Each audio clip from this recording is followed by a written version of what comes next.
I never thought I'd be the one to blow up my own family.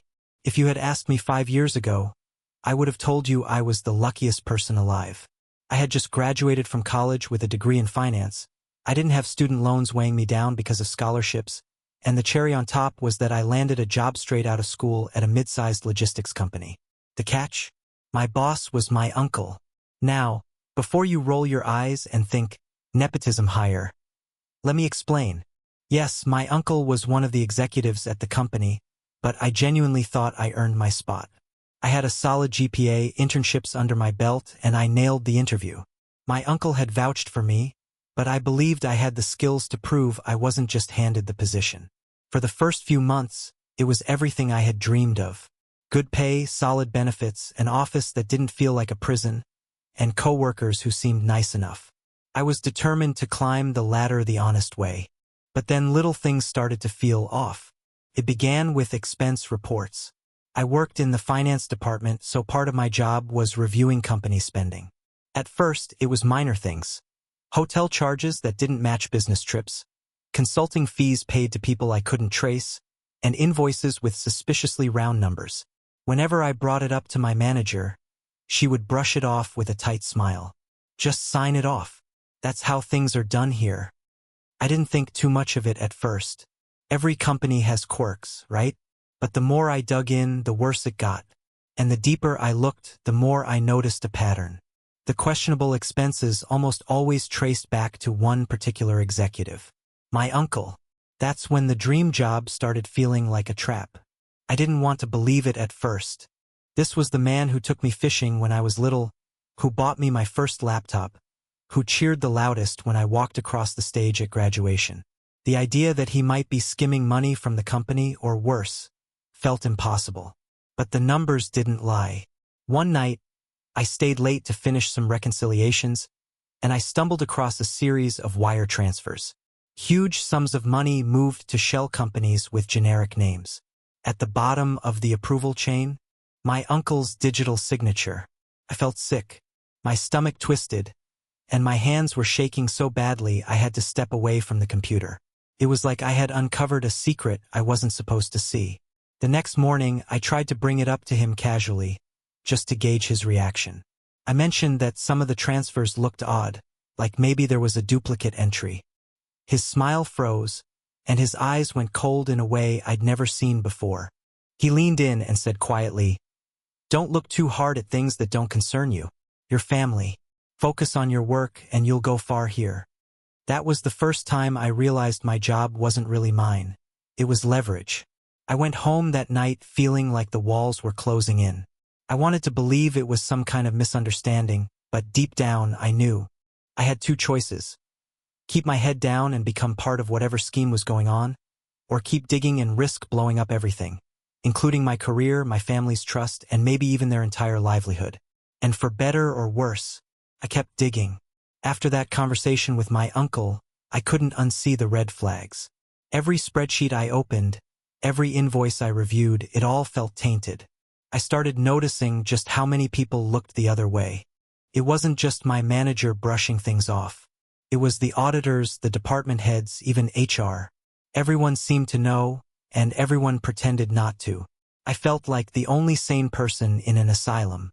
At first, I told myself, maybe it's harmless. Maybe it's just creative accounting. Maybe this is just how big companies work. But the numbers got bigger, the transfers got shadier, and the explanations, when there even were any, got thinner. One night, I was scrolling through my emails when I found something I wasn't supposed to see. It was an internal memo forwarded accidentally to me. Buried inside was a reference to maintaining cover for the executive account. That account, of course, belonged to my uncle. The realization hit me like a freight train. This wasn't a mistake. It was a system, and I was standing in the middle of it. I tried to talk to my parents about it. My mom is my uncle's younger sister, and I figured if anyone could give me perspective, it would be her. I sat at her kitchen table, voice low, telling her I thought something was wrong at work. She froze, and instead of asking questions, she sighed and rubbed her temples. "Don't," she said. "Don't start this. You don't know what you're talking about. Your uncle built that company. He put food on our table for years. Do not be the one to tear it all down. I felt like I had been slapped. She wasn't even surprised. She just knew. My dad wasn't much better. He told me flat out that if I wanted to stay employed, I needed to stop poking around where I didn't belong. I went back to work the next day feeling like I was trapped in a nightmare. Everywhere I turned, people either ignored me or gave me polite smiles that said, "Be quiet, or else." My uncle, meanwhile, started treating me differently. On the surface, he was warm and supportive, but there was an edge to every word. When he congratulated me on finishing a report, it sounded more like a warning. "You're learning fast. That's good. Keep being smart." The real breaking point came 2 weeks later. I was called into a closed-door meeting with my uncle and 2 other executives. They handed me a report and told me to clean it up before the quarterly review. By clean it up, they meant erase certain expenses, relabel transfers, and backdate a few invoices. It wasn't subtle. They were asking me to commit fraud. I froze. My uncle leaned back in his chair, arms crossed, watching me with a calm expression that somehow made my skin crawl. One of the other execs smirked like this was some kind of hazing ritual. I said I wasn't comfortable altering numbers like that. The room went quiet. My uncle's jaw tightened. He leaned forward and said, almost kindly, "Listen, this is how business works. Everyone does it. You want to build a future here? You do this. Or you can go find a job somewhere else without my recommendation." It wasn't just a threat to my career. It was a threat to my place in the family. That night, I barely slept. I lay awake staring at the ceiling, heart racing, feeling torn in two. On one side, I had my conscience screaming at me that this was wrong. On the other, I had my family, my future, my livelihood, all tangled up in my uncle's empire. Was I willing to throw all of that away for the sake of being right? I didn't know it yet, but my hesitation in that moment would cost me everything. After that meeting where I refused to clean up the report, everything changed. The shift wasn't immediate, but it was deliberate. At first, it was small things. My access to certain files suddenly got restricted due to security protocols. Projects I had been working on for weeks were reassigned without explanation. My once friendly coworkers became distant, avoiding eye contact when I passed them in the hallway. Then came the performance reviews. Just a month earlier, my manager had praised my attention to detail and called me an asset to the team. Now, my review was filled with vague criticisms: lacks initiative, struggles with collaboration, needs to align better with company culture. It was surreal. I was doing the exact same work I had been doing before, but now it was apparently unacceptable. When I asked for specific feedback, my manager smiled tightly and said, "You should know what you need to improve. Just try harder." It was clear what was happening. They were building a paper trail to push me out. At home, things weren't any better. My mom called me one evening and told me, point blank, that I was making things difficult for the family. "Do you have any idea how much your uncle has done for us?" she asked, her voice shaking with frustration. "He helped us with the down payment on this house. He paid for your cousin's surgery. When your dad was out of work, he covered the bills. And now you want to ruin him? For what? To play hero?" I tried to explain that it wasn't about being a hero, it was about not committing fraud. But she didn't want to hear it. "You're young. You don't understand how the real world works. Sometimes you have to look the other way. That's how families survive."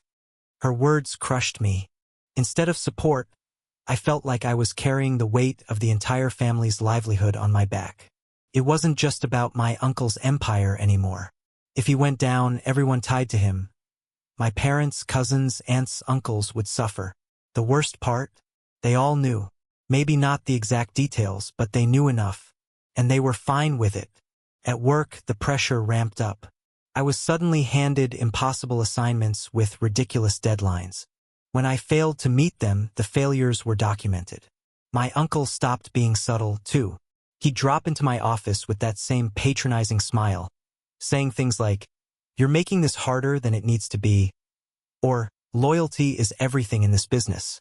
The word loyalty started to sound like a curse. One Friday afternoon, I overheard two executives talking outside the conference room. They didn't see me standing around the corner, but I caught enough. He's a liability, family or not. If he doesn't fall in line, we'll cut him loose. That night, I sat in my car in the company parking lot long after everyone else had left. My hands were gripping the steering wheel so tightly they hurt. I was angry, scared, and stuck. Part of me wanted to quit, walk away, and never look back. But quitting wouldn't solve anything. The corruption would continue, my family would keep benefiting from it, and I'd just look like a coward who couldn't handle the pressure. So I made a choice. If they wanted me to shut up, I'd do the opposite. I'd dig deeper. I'd find the truth, even if it destroyed me. I didn't realize how fast that decision would come back to haunt me. The deeper I dug, the more dangerous everything felt.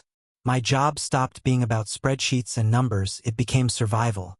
Every day I walked into the office, I could feel eyes on me, like everyone knew I was the weak link. Then the sabotage started. My manager began assigning me projects that were doomed from the beginning. One week, she gave me a reconciliation project with data missing from 3 different departments. When I flagged the issue, she told me to make do with what you have.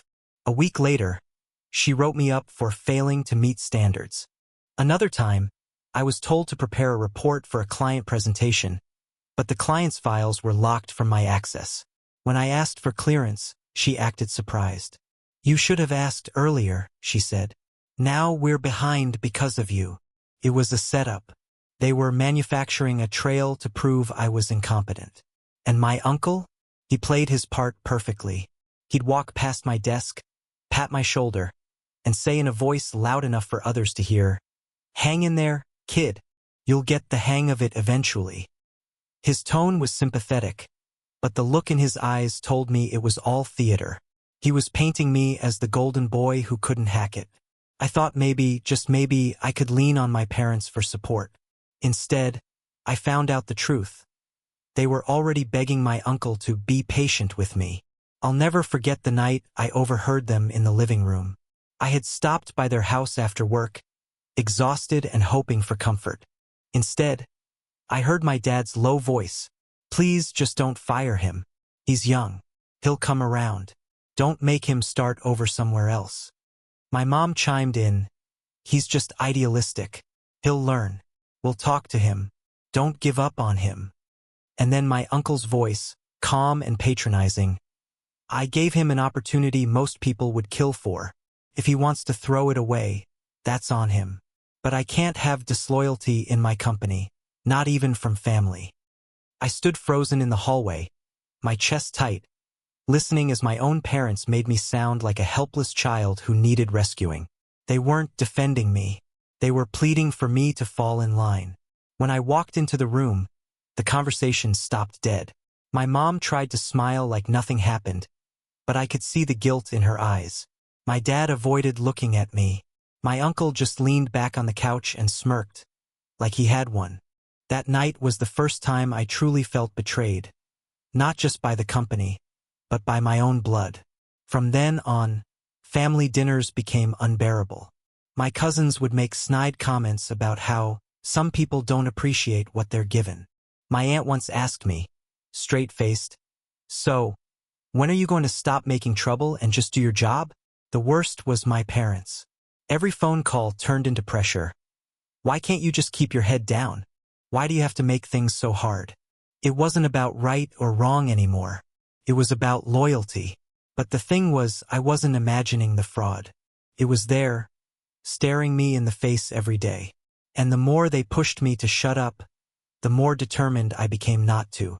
Late one night, alone in the office, I found a folder buried in the system. It wasn't labeled clearly, just a string of numbers. Inside were records that made my blood run cold. Offshore accounts, fake vendor profiles, money funneled into companies that didn't even exist. And at the bottom of every chain, every approval, every signature was my uncle. This wasn't sloppy accounting. This was deliberate, organized, criminal.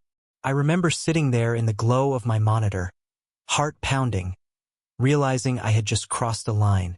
I now had undeniable proof. The question was, What the hell was I supposed to do with it? Finding that folder was like opening Pandora's box. I couldn't unsee what I'd seen. Line after line of transactions painted a picture so clear it made me nauseous. Offshore accounts in the Cayman Islands, payments to shell companies with names like Global Solutions LLC and Atlantic Consulting Group that didn't exist outside of paper, and transfers that matched up suspiciously well with dates of regulatory inspections. It wasn't just embezzlement, it was bribery, money laundering, the kind of stuff people go to prison for decades over. And my uncle was at the center of it all. For days, I carried around a flash drive with copies of the files, terrified it would burn a hole through my pocket. Every time my uncle walked past my desk, I felt like he could see right through me. My manager watched me like a hawk, coworkers gave me those tight, fake smiles, and my parents kept calling me with the same message. Stop causing trouble. But how could I? This wasn't a mistake. This was a criminal operation. The weight of it nearly broke me. I'd wake up in the middle of the night drenched in sweat, heart racing, convinced that if I made the wrong move, I'd ruin my life, or worse. I started drinking just to calm my nerves, just to be able to sit in the office without shaking. My friends noticed I was withdrawing, but I couldn't tell them the truth. Who could I tell? Who would believe me over a respected executive with a polished reputation and half the town in his pocket? The final straw came when I discovered something even darker. One of the fake vendor payments was listed under a name I recognized, not from the business world, but from a family story. It was a company registered in the name of one of my cousins. My uncle had been funneling money not just to himself, but through family members. That meant my parents weren't just defending him blindly, they were complicit. I remember staring at the screen, hands trembling, realizing that the house I grew up in, the vacations we took, maybe even my own college tuition, all of it could have been paid for with dirty money. That night, I sat in my car outside the office for over an hour, gripping the steering wheel, crying in frustration. I wanted to scream. I wanted to drive until the gas tank was empty and never come back. But most of all, I wanted to stop living this double life where my silence made me part of their crimes. I knew what I had to do. I didn't sleep at all. I went home, backed up every file, every report, every memo I could find onto an encrypted drive, and the next morning, I made an anonymous report to the authorities. I sent everything, proof of fraud, money laundering, the shell companies, the bribery. My hands shook the entire time. The email felt like signing a death warrant. Not just for my uncle, but for myself. For a brief moment afterward, I felt relief, like I could finally breathe again.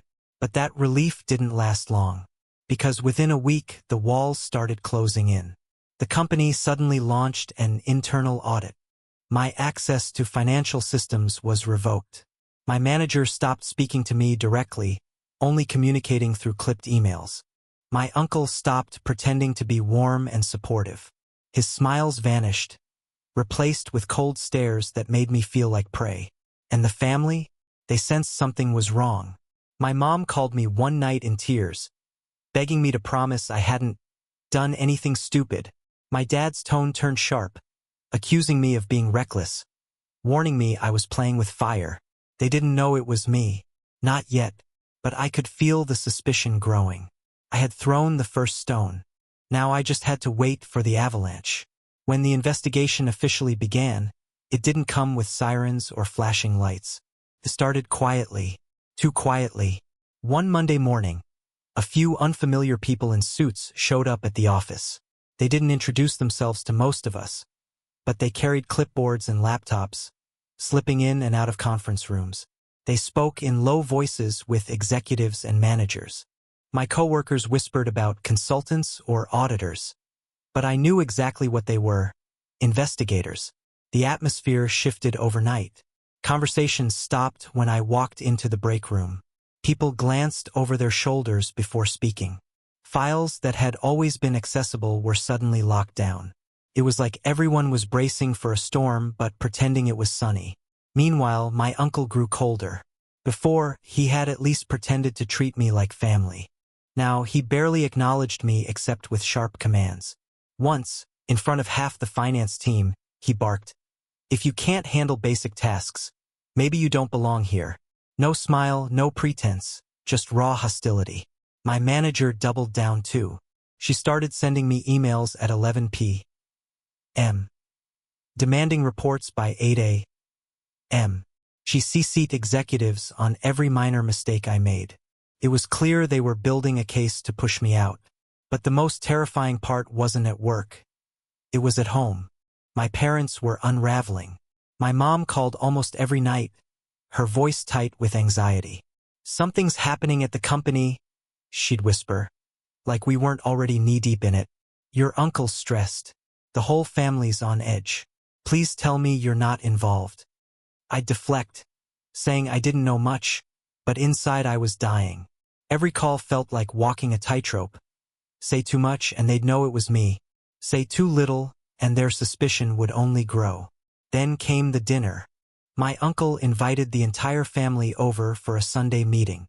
It wasn't unusual, he liked to play patriarch. But the mood was different this time. Nobody laughed. Nobody smiled. We all sat around the long dining table, waiting. Finally, my uncle stood up and cleared his throat.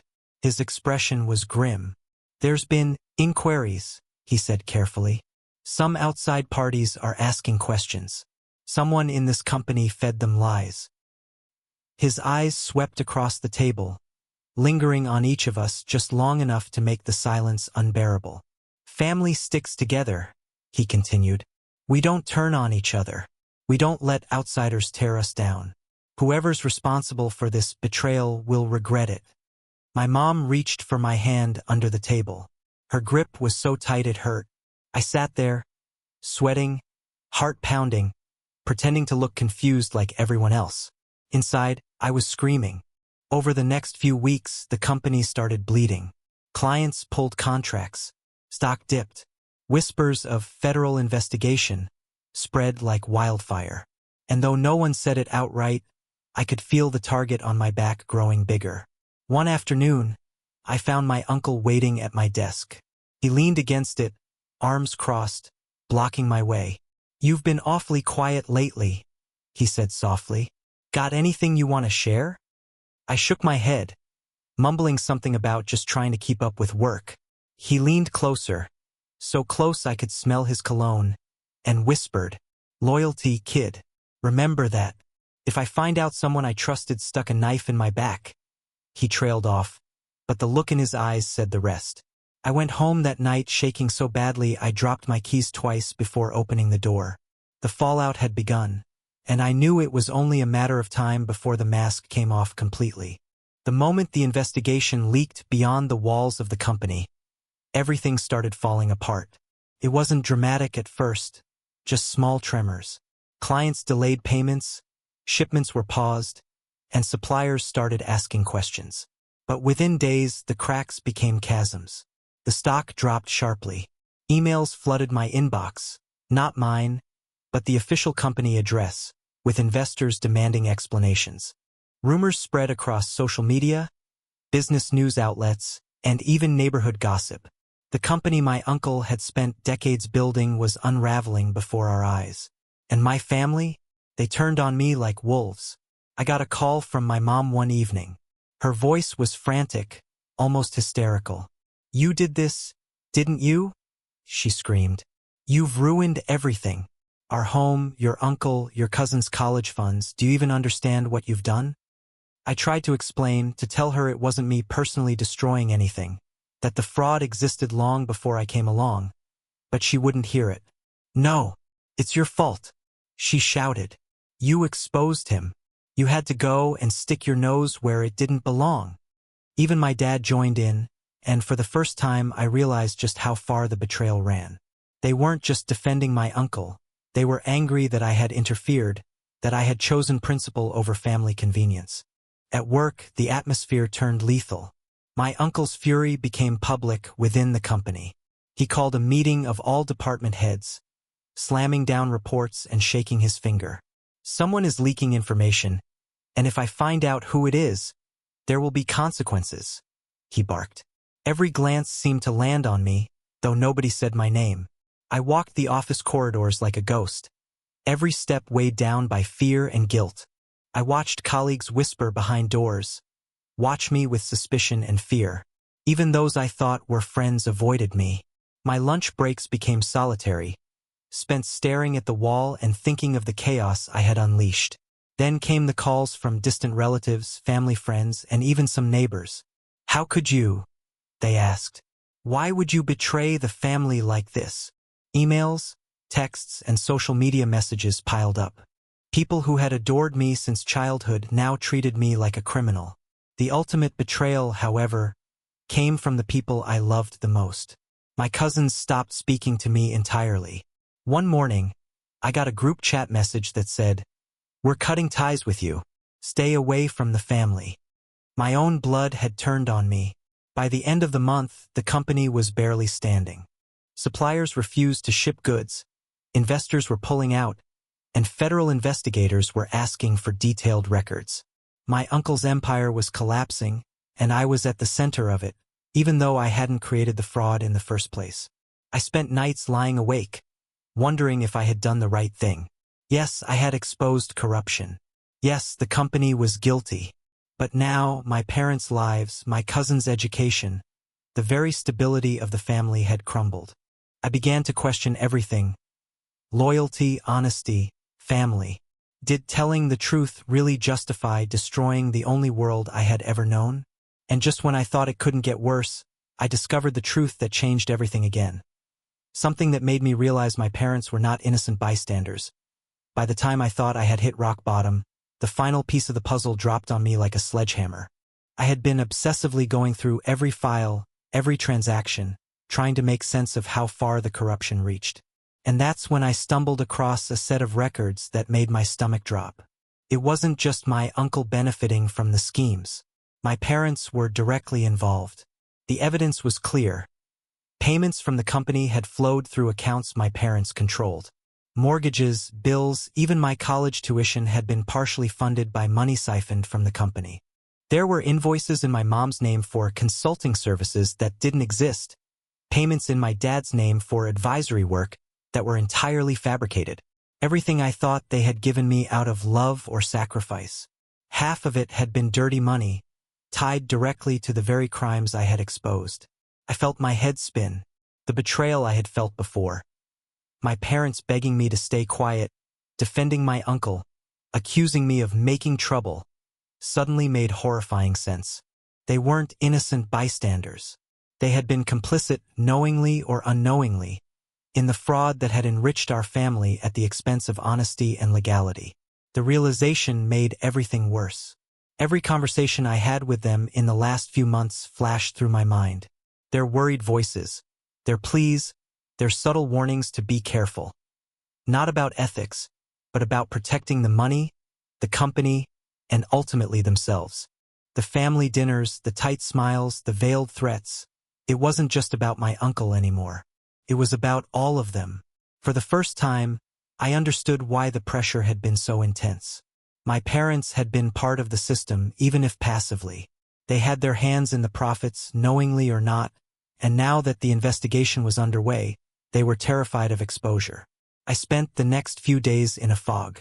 Part of me wanted to scream at them, throw every paper on the table, demand explanations. Part of me wanted to run away and never come back. But mostly, I felt trapped in a moral nightmare. I had been fighting for justice, but now I saw that justice came at a cost far higher than I had imagined. The collapse of my family's financial security and trust. Even worse, I realized that this truth wasn't something I could share easily. Telling anyone outside the investigation would incriminate them. Confronting my parents directly risked irreparable damage to our already fragile relationships. I had exposed the system, but I couldn't stop it from consuming everyone I loved or thought I loved. And then came the calls. Lawyers, investigators, even former clients, all reaching out for documents, explanations, testimony. Every day I had to navigate this minefield carefully. One wrong move, one word out of place, and the case could spiral, dragging my parents fully into legal jeopardy. I felt like I was holding a ticking bomb in my hands, and everyone I had known as family was standing around, blissfully unaware of how explosive it was, or maybe pretending not to notice. It was in that moment, staring at the files, reading their names intertwined with the criminal transactions, that I realized something terrifying. I wasn't just fighting corruption anymore. I was fighting my own family. The betrayal cut deeper than anything I had felt before, because now I couldn't separate right from wrong. Expose the truth and I destroy the family I grew up in. Stay silent, and I become complicit in crimes that could ruin countless innocent lives. And yet, deep down, I knew I had no choice. The truth had to come out, even if it meant being the villain. The confrontation didn't happen gradually. It hit all at once. It started with a phone call from my mom one Saturday morning. Her voice was sharp, almost accusing. "You need to come home. Now, we need to talk," she said. I didn't argue. I knew it was coming. I walked into the house that afternoon, and the living room was packed. My parents, my cousins, even a few aunts and uncles I hadn't seen in months. The atmosphere was thick, like the air before a storm. My uncle sat on the sofa, his arms crossed, jaw tight. He didn't even bother to hide his anger. "You've done enough damage," he said flatly. "Do you have any idea what you've unleashed?" I swallowed hard, trying to keep my voice calm. "I didn't create this," I said. "I just exposed what was already happening." My dad's face twisted in anger. "Exposed it?" he shouted. "You threw a grenade into this family, into our lives. Do you understand how many people are suffering because of you?" My mom's voice trembled. "We trusted you. We begged you to stay quiet. And you had to be the hero. You had to destroy everything." I took a deep breath. I didn't want to destroy anyone. I wanted to stop illegal activity. I wanted to do what was right. You all knew about it, at least enough to benefit from it, and you stayed silent. That seemed to ignite the room. Cousins yelled at me for betraying the family. Aunts called me reckless. Even my younger brother, who had stayed out of all this, stared at me with a mix of disbelief and anger. My uncle stood, pointing a finger at me. "You've ruined everything I built. This company, our reputation, your family. You're a traitor to all of us." The word cut through me like a knife, but I couldn't let it silence me. I didn't do this to ruin anyone. I did this because if nobody stopped it, people would have kept getting hurt. The company was stealing from clients, paying off regulators, laundering money through family members. I couldn't just look the other way. My mom gasped. "Family members?" "Yes," I said. "The evidence is in the files. Every payment, every offshore account, it all connects back to this family, at least partially." There was a long, frozen silence. My uncle's face was pale, almost as if he hadn't expected me to say that. My parents looked stricken. The cousins whispered to each other, shock and anger flickering across their faces. Then my dad shouted, "You don't get it. You could have gone to the authorities privately, kept your name out of it, and spared us all." I shook my head. "I tried to protect you. I tried to stay anonymous. But you all were benefiting. I couldn't just cover it up and pretend nothing happened. I couldn't be complicit." The room erupted into chaos. Screaming matches, tears, accusations flying in every direction. I wanted to say something else, but no one was listening. My family, the people I trusted most, had turned completely against me. I was alone. And yet, deep inside, I knew I had done what was right, because someone had to tell the truth. Even if that meant becoming the villain of my own story. The aftermath was brutal. Within weeks, my uncle faced criminal charges. Investigators had everything they needed, the offshore accounts, the fake vendors, the bribes. The company collapsed almost overnight. Stock plummeted, clients pulled contracts, and the media began reporting on the scandal. The empire he had built over decades was gone. And my family? They didn't just lose money, they lost trust, respect, and each other. My parents were devastated, emotionally and financially. Some of my cousins had to drop out of school. Relatives who once smiled at me in family photos now refused to speak to me. I had gone from the golden kid of the family to the ultimate villain. I moved out shortly after. I couldn't face them, and they couldn't face me. Even the house I grew up in felt toxic, filled with the ghosts of accusations, guilt, and betrayal. My parents would occasionally send a message. "We hope you understand." But the words felt hollow. They couldn't understand, and I couldn't explain. Friends asked how I could live with what had happened. The truth? I'm not sure I fully do. Some nights, I lie awake thinking of the family I've lost, the trust shattered, and the people I've hurt, directly and indirectly. I miss them. I still love them. But I also know I couldn't stay silent. I had choices. I could have buried the evidence, ignored the corruption, and kept my family intact. I could have kept my comfortable job, the benefits, the approval of everyone around me. I could have pretended I didn't see what was happening. But I didn't. Instead, I became the one my entire family vilifies. The one blamed for destroying everything. The one who betrayed them. And I can live with that, in a sense, because I can live with truth. But it's a lonely, painful path. Every milestone I achieve, every honest job I take now, feels tinged with the memories of family dinners turned shouting matches, of relatives refusing to speak to me, of the empire that fell because someone finally had the courage to tell the truth. I've started rebuilding my life. I've taken a new job in finance at a small but reputable firm. It's honest work. The pay isn't great, but I sleep at night. I'm still estranged from my family, and I don't know if reconciliation is even possible. So here I am, posting this because I need perspective from people outside my nightmare. I exposed corruption. I reported the crimes. I tried to do what was right. But in doing so, I destroyed my family's financial stability, my parents' reputations, my cousins' futures, and my own place in the only family I had. AITA for exposing my uncle and my family, even knowing the fallout would be catastrophic? Because in the end, I'm not sure if I did the right thing, or if the right thing is ever worth losing everything you love.